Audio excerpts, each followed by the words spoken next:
Hey folks, today we're going to be reviewing the Sigelei Zmax version 3 telescope. I'm not going to go over the menu options on this because there's a million and one reviews out there. They've kept the menu the same. It's got all 8 options.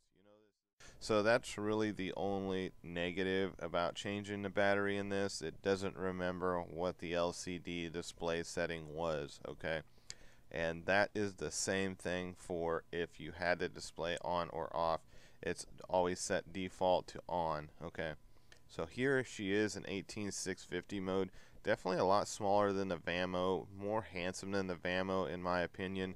Okay, and I actually like this PV quite a bit, but let me show you this thing in 18350, which is how I really most generally like to run it. Okay, it comes with 2 caps. Okay, and as you can see, or hopefully you can see, one is longer than the other. The longer one is for 18650. If you tried to use this small one, you would be showing threads there. Okay, now why I have this off of here, I will go ahead and show you guys that this center tube is affixed to the mod. So this is all one piece, except that you can take this cap off. And as you can see there, there's some ego threads, some inner 510 connector threads as well. Okay, you've got your normal air channels here, and this protrudes just a little bit over this whenever it's set on there so that you can flush mount things. However, the center pin is not adjustable. It's a fixed pin, okay? With that being said, it's pretty much fired with everything. So I actually like this setup better than having a floating center tube because it just gives you less things that you have to adjust. And this thing does have really nice threads. It spins in there really nicely, and so it doesn't take forever to do it. Okay, so she's real sexy this way. Every time you change the battery, you also have to turn it back on, and that's done by clicking 5 times. When you put the battery in, it actually comes up and it says Sigelei on the menu, and that might lead you to think that it might be on, but it's really not on. You have to click it 5 times and then it will scroll system on in the OLED. Okay, so here she is. She's put together 18350 mode. Not really very big, to be honest with you. Obviously if it was a mechanical it would be smaller, be about right here. Okay, as far as the tube goes, this is real stainless steel here, folks. It's pretty nice finished. It's semi-shiny, semi-brushed finish, which everybody would just default to calling it brushed. And that's basically just some little cut lines in there. And I guess that's just to kind of break up the monotony of just a flat tube in there, you know. And it actually does help with the looks. I really like the way this PV looks, but what it does do is all those little skin cells get caught in there, and it kind of makes it seem icky, you know what I mean? It's your hand, but it's your skin cells, but it's just, I don't know, it's not necessarily a fingerprint magnet, although it is to an extent. But the worst thing is looking at this and seeing some nasty skin cells in there, and I'm not gonna do you guys an injustice and actually show that to you on the camera, just because I'm kind of grossed out by it, to be honest. Okay, it's not the coolest thing. So, anyways, that's that. The performance on this thing, there's really not a whole lot to this. I do need to show you guys that each cap does have 5 vent holes on the bottom. Okay, and they're a really nice size, so there would never be any worry about if this thing was basically like a pipe bomb. If you had a battery vent, you're going to get plenty of airflow through there just in case.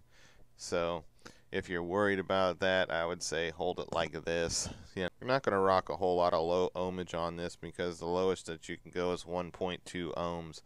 Which brings me to an issue that I have with this when it comes to the ohm resistance tester. Okay, they call it an ohms tester or checker, and I'm going to tell you guys it cannot be a full-on ohm resistance tester or checker because of the fact that when you have something that is too low for it to fire, it doesn't test or check the ohms. Okay, it doesn't tell you visually, it just says low load. Okay, well, I mean, what does that mean? So then you got to figure out another way to test the resistance of what you're putting on top of it to see what the actual problem is. You might think, well, maybe there's something wrong with the PV, and it very well could be.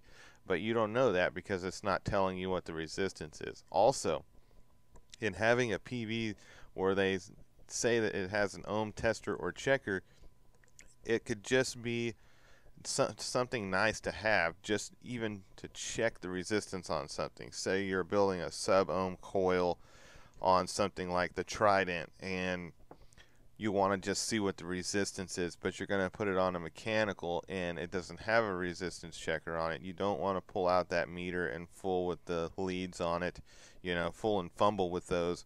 So what you do is you stick it on here and you want to check it out. You're hoping for maybe half of an ohm of resistance, somewhere around in there, but this won't tell you that. So it's basically to an extent a worthless feature. Okay, so hopefully one of these days they go in through these electronics, they fix the fact that the ohms checker does not always check the resistance. This thing should go down to 0.1 ohms of resistance and at least tell you what the resistance is if they want to call it an glorified ohms checker or tester. Okay, and then another thing that they need to fix is they need to just make the 8th menu go away and set the electronics to where it's always an RMS. The 8th menu setting is completely worthless, okay? And the reason why it's there is because they had a problem in the very first run of the Zmax, which was probably at least a year ago or more, and I don't think there's any more of those out there in the general public anyway, but it was set to what they would call in this menu mean, and mean basically just meant that the output was jumping all over the place. You set it to 4.2 volts and you were getting 4.5 volts, 4.6 volts, and so people freaked out about that. Instead of just turning it down, they called that a huge inconvenience, so they added the 8th menu setting. I don't know why they did that. They should have just fixed the electronics and been done with it, but now we have more menus options in there to fool with, and in the fact that we do have that 8th menu option, it doesn't make any difference at all. Now I've tested that on an inline. This is pulled with modulation, so basically the curve is all over the place. It goes up all the way to the top of the output of the PV and it just kind of modulates. It's like saying you want less light, so you want to go from an 80-watt light bulb to a 60-watt light bulb. You turn the switch on and off 33 times per second, you're going to get a little less light in the room, less saturation. So that's what they're doing with the power of this. So let me just explain to you how I got my inline voltage tester to work. Turning it all the way up on a pulse width modulated device will give you your output, and it will be a straight line, because with the pulse width, when it goes all the way up, it spikes all the way to the top. So if you just go ahead and turn it all the way up, it'll spike to the top and it'll stay to the top because it's turned all the way up. Okay, so I checked the mean and I checked the RMS at 6 volts, and the actual meter said 6 volts. So, you know, what's up with the 8th menu setting? I guess in the lower settings, if I had the appropriate testing equipment, I could probably go ahead and show that to you guys. But as far as the max is concerned, the setting is completely worthless. Who is going to want to set it at mean if it's not giving you more power output when you turn it all the way up? You know, say you got a 1.3 ohm Genesis on here. You say, well, the mean setting is cool because I can turn it on to mean and I can get 6.2 or 6.3 volts out of it. You know, so really it takes away anything that's good of having a mean setting. You know, who cares? Who cares about it? Set it to RMS and forget it. All right, so I want to get into the pros and the cons of this PV. I've used this for 2 or 3 weeks now. Okay, really nice and solid PV. It looks good. The functioning is good. I like pretty much everything about it except for one thing, and that is my negative that I'm going to have to get into. Okay, not going to go over the negative experience I had with the vendor because I think that would probably make us both look like idiots. But so I'm going to spare you guys from that story. But this button right here, it for some reason just it picks its days where it just does not want to fire. You push it, you hear the click, but nothing happens. The screen doesn't light up. Maybe it might light up for a second, a split second, turn back off, and turn back on. Maybe if you push it a little bit harder even. Okay, and what I'm thinking the problem with that is that there's probably some kind of detent in here where it holds the board and everything into place. But when you're using a different size battery than an 18350, or you tighten down this adjustment tube too much, crank that cap down, and this thing, the battery pushes up in there, and as you're turning the cap, it is somehow just tweaking the board just enough that this button is not making good contact with the switch on the board. Okay, so that I think has to be the reason. And then without doing that, you know, just basically not compressing the spring and the switch with an 18650 or an 18500, and actually having just a little bit of play in between the tubes, I think that that will over time make the board line back up, and that's probably what the issue was that I had. It is an issue that everybody should be aware of.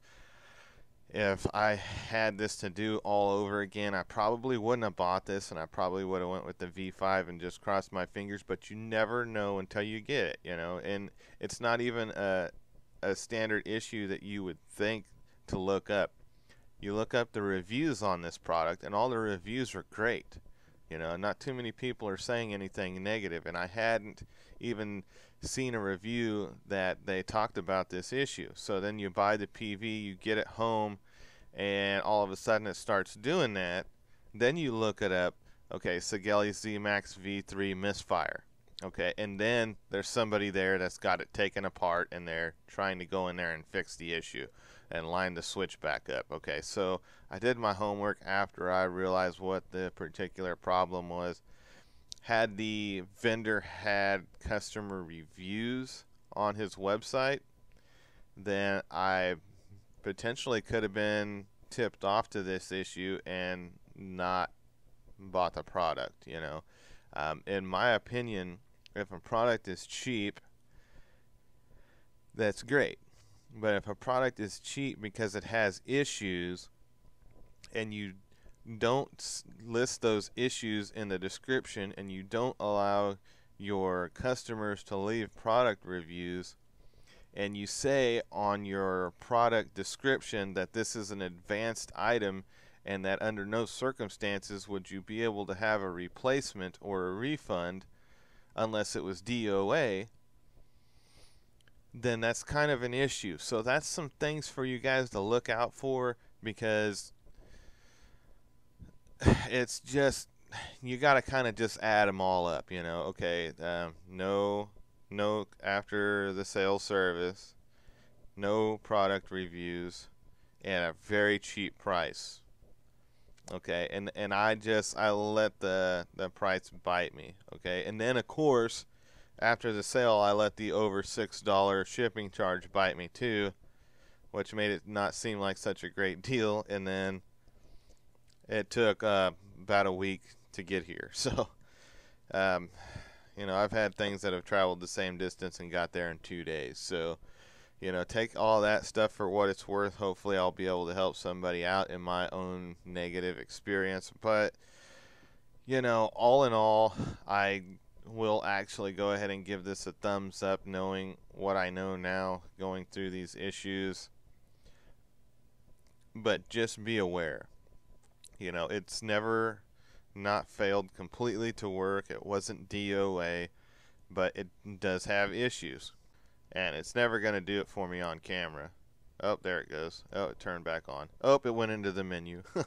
See, it's just, it doesn't go into the menu very often, which is a good thing.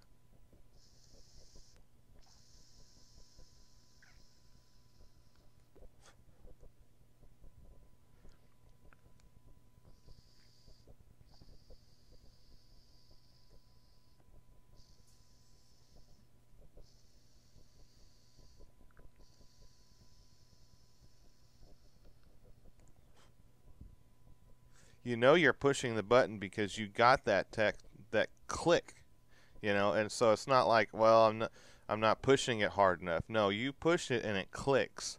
So you know that it's supposed to be firing, but it's not always firing.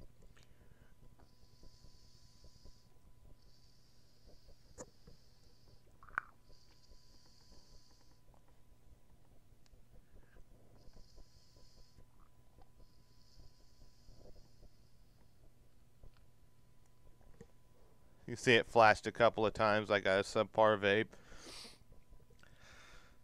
It sucks, but it's unfortunate. I'm not going to be buying from that particular vendor anymore. I'll be honest with you guys. He was rude. He was really rude. He misunderstood what I said, and I told him that in my very next email. It might have been a misunderstanding. Basically, just asking questions. I paid the person money. I deserve answers to my questions, even though I read on the site that you're not going to replace the product in this case. Was this a known problem beforehand? It's just certain things like that that I asked that I thought were plenty nice enough the way that I put them, but this person just kept poking at me, and so finally I just told him to go fuck himself, basically.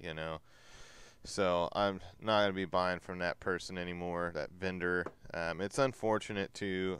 They actually do a lot of giveaways online on some of the vape TV shows. One of the popular ones too, especially. So you would think that they were doing something good for us. But come to find out, it's probably just because they want the advertisement and they're giving away probably some little BS like an ego kit or something like that, when other people are giving away high-end mods and stuff. So, just keep that in mind. There's still some sharks out there, especially as the industry grows.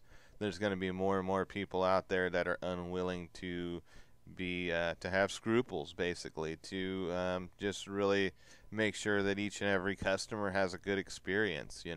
No, it doesn't even really matter if I was a dick, which I wasn't. You just really have to kind of get past that as a vendor, as somebody that is there to serve the people that are paying you money.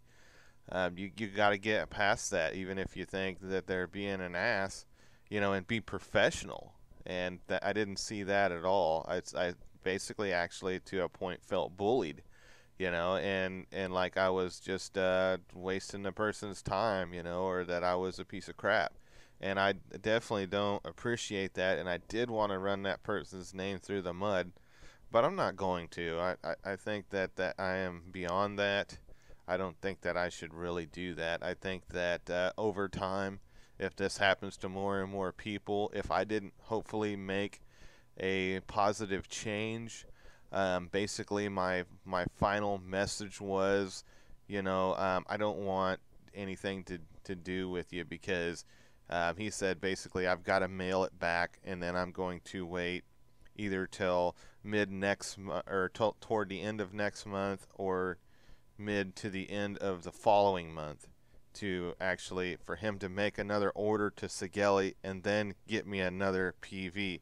So this was my only real option, and so I told him basically, no, that's not acceptable. I'm just going to wash my hands of this. My only real wish is that you don't treat any more of your customers the way you've treated me. So hopefully I've made an impact. Only time will tell, but I'm not going to, damn me once, shame on you, damn me twice, shame on me. I'm not going to allow that to happen. And so, that's that. All right, guys, that's going to be the review and hopefully short story on the Sigelei Zmax version 3. Thanks for watching.